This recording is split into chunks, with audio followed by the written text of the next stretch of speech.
परान हा कटोरे में आटा का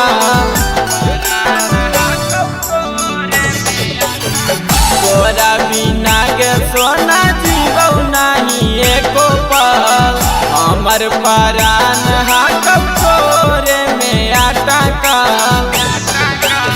सुनी ले कहानामा हे गे हमर सोनावा एक बेर करी दी है फोनावा सुनी ले कहानामा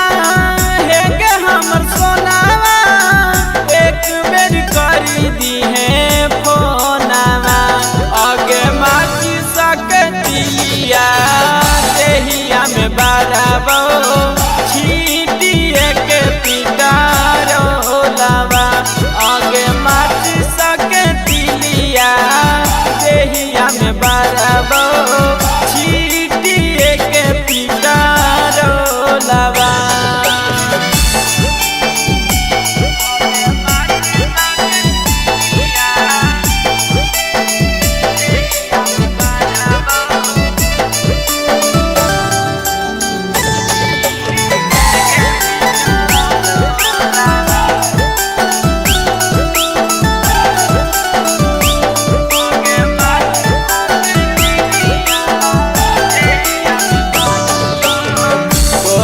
से प्यार कलियो जनमों से ज्यादा